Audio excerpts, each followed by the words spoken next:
பிரபல நடிகர் கோட்டா சீனிவாச ராவ் உடல்நலக்குறைவு காரணமா காலமானாரு. உடல்நலக்குறைவு காரணமா அவர் தொடர்ந்து சிகிச்சையில் இருந்து வந்தாரு.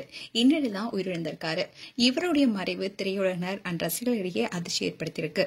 பொதுவா எந்த மனிதனுமே சந்திக்க கூடாது என்று கருதும் புத்திர சோகத்தையை பார்த்தவர் தான் கோட்டா சீனிவாச ராவ். ருக்குமணி என்பவரை திருமணம் செய்த கோட்டா சீனிவாச ராவுக்கு 2 மகள்கள் 1 மகனும் இருந்தாங்க. இவருடைய ஒரே மகன் தான் கோட்டா வெங்கட சாய் பிரசாத். இவர் தந்தையை போலவே நடிகரா வளர தொடங்கிய போது கடந்த 2010ல ஹைதராபாத்ல இருக்கிற ஒரு நட்சத்திர ஹோட்டல்ல சாப்பிடறதுக்காக பைக்ல போயிருக்காரு. ஆனா துரதிருஷ்டவசமா அந்த சாலையில வந்த லாரியுடன் மோதினது. இந்த கோர விபத்துல வெங்கட சாய் பிரசாத் ரத்த வெள்ளத்துல சரிந்தாரு. அவருக்கு பக்கத்துல இருந்தவங்க மீட்டு மருத்துவமனைக்கு அழைத்து சென்றாங்க. ஆனா அவரு பரிதாபமா உயிரிழந்தாரு.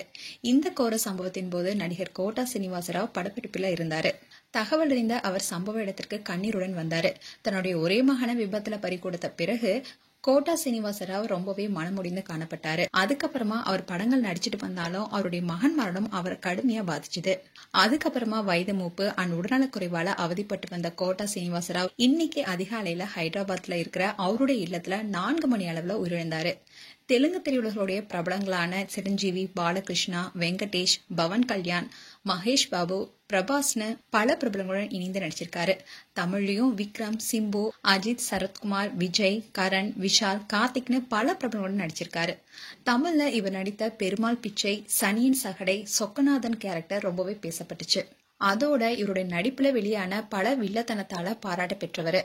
அது மட்டும் இல்லாம இவரு நடிகர், பாடகர், டப்பிங் கலைஞர்னு பன்முக திறமை கொண்டவர். இவரு மொத்தம் 750க்கும் மேற்பட்ட படங்கள் நடிச்சிருக்காரு. இவருடைய நடிப்புல கடைசியா 2023ல ஸ்வர்ண சுந்தரி என்ற திரைப்படம் வெளியானுச்சு. இந்நிலையில்தான் நடிகர் கோட்டா சீனிவாச ராவ் உடல்நலவு குறைவு காரணமா இறந்திருக்காரு. இந்த செய்தி ரசிகர்களிடையே அதிர்ச்சி ஏற்படுத்தியிருக்கு. மேலும் கோட்டா சீனிவாச ராவ் குறித்து உங்களுடைய கருத்துக்களை கமெண்ட் செக்ஷன் சொல்லுங்க. இது போன்ற வீடியோஸை பார்க்க நியூஸ் தமிழ் சேனலை சப்ஸ்கிரைப் பண்ணுங்க. மறக்காம நோட்டிபிகேஷன் பட்டனை கிளிக் பண்ணுங்க.